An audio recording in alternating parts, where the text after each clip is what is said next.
So the first medical restriction I will be covering is pregnancy, and the exercise I will be doing to demonstrate is the burpee.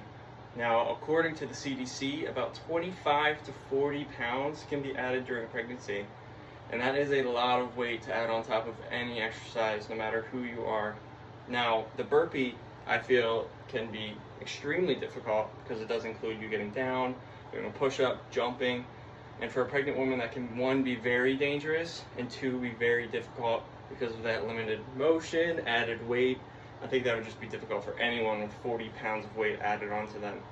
So I will first demonstrate the burpee. So the burpee consists of a jump, and then you get down on your hands and put your feet back in plank position, and then you do a push-up.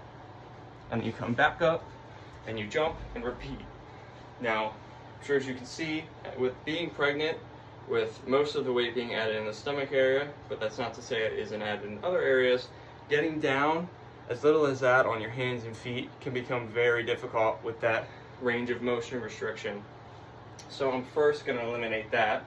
So I will not be having her get down on her hands and performing a push-up, because that can, one, be very dangerous, because again, it is not recommended for a pregnant woman to be doing any jumping, any really strenuous activity.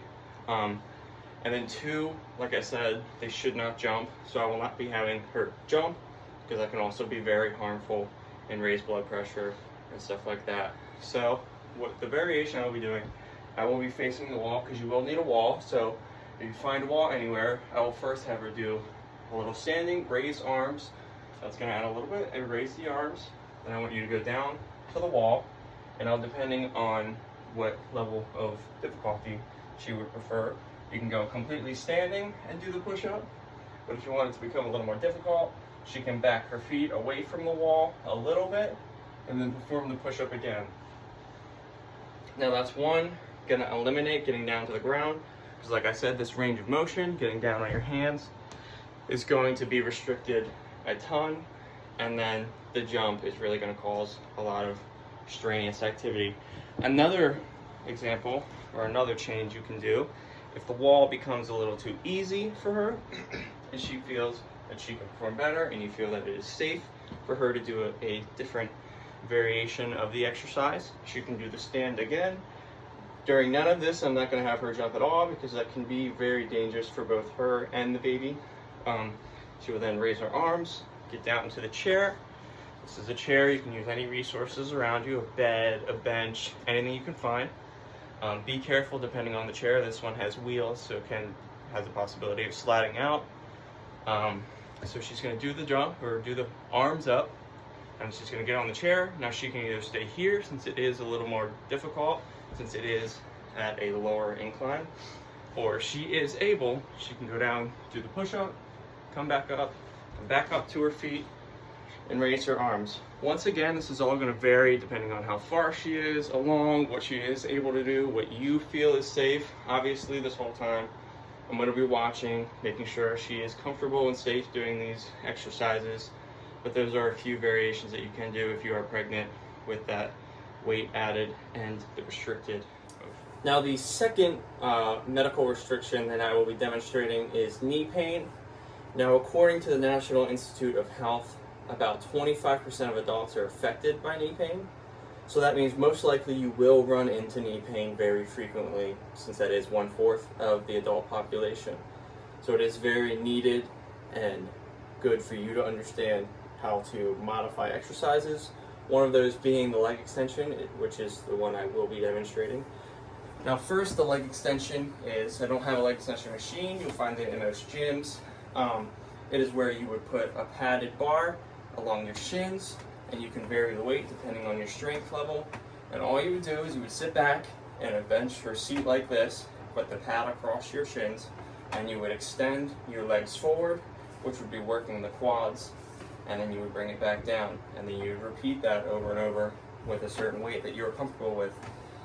Now, the reason that this can be very difficult with someone with knee pain is because it is mainly focused on the knees, since that is the main joint being worked during the exercise. So what we are going to do is we are first going to eliminate the weight and just that machine and all. So what I want you to do is I would like someone with knee pain to just find a chair. Most of us have chairs around. But the chair I would prefer them to use is one that has some depth to it, to where they scoot their back all the way back, and that their hamstrings are completely set on the seat. I don't want them to pick a seat that they're on the edge like this, it's very shallow, and that a lot of their leg is hanging off, because that's going to put a lot of strain on the hip also, because they're going to have to keep their leg up. I would like them to have a seat that they can scoot all the way back, and preferably one where their feet aren't touching the ground, since that's the position I want you to start in. Now this is a perfect seat for me, because my back is all the way back, touching the back, I can grip on the sides, and my legs are properly supported, so that my hips aren't being engaged during this exercise. Now, the variation for this exercise for someone with knee pain is going to be taking away the weight and just that machine and all. So what I'm first going to do, depending on which leg you have the knee pain in, so the one that you is fine and doesn't have the injury, you're just going to let dangle here. That's not going to be doing anything during this movement.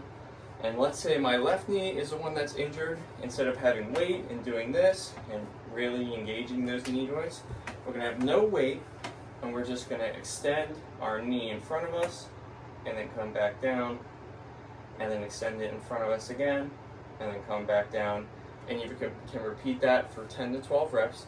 Now what that's going to do is it's going to get blood flow to the joint while still working the quad a little bit.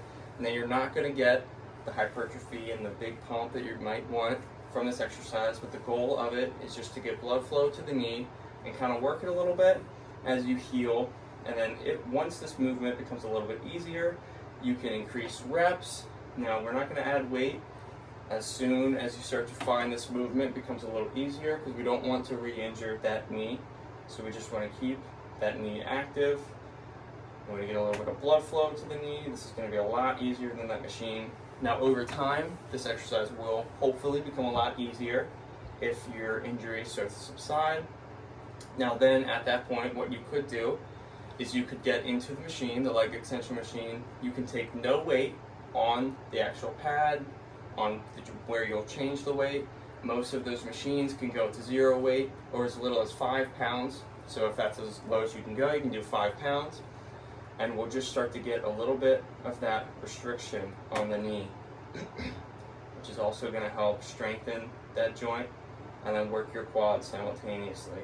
Now if you start to feel the pain again, we're going to come off of that machine and come back to this exercise, which is going to be very good for just getting blood flow to the muscle and to that joint, which is going to help heal it over time. So the next injury restriction I will be demonstrating is shoulder pain, and the exercise I will be using is the military press to demonstrate some variations of it.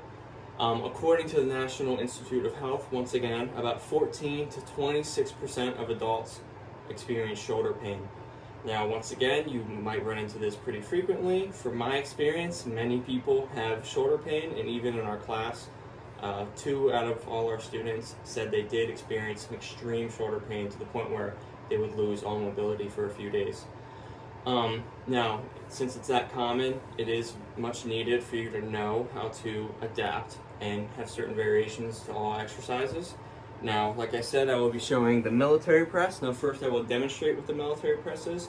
This is just a pole I found lying around my house. You can use a pole, a broom, anything. Use your resources around you. Now, in the gym, you would be using a barbell, which is the bar that you can put plated weights on the ends of. Now, to do the exercise, the military press, you can either sit on the bench in the gym, or you can stand and do the press standing. Now, for here, I'm going to be using a chair and this pole that I just found lying around.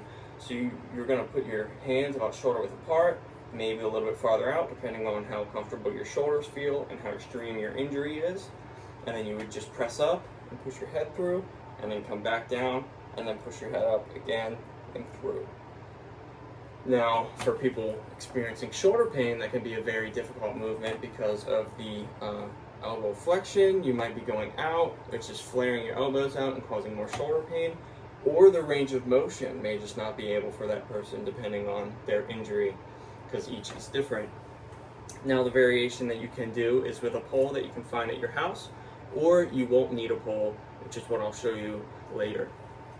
So the first variation is going to use a pole or a broomstick, anything you can find lying around, and you will get into a seated position with your back against the chair, and you will just simply press up and poke your head through a little bit, minding you not to rock the pole back or forwards, because that can cause unneeded strain on your shoulder.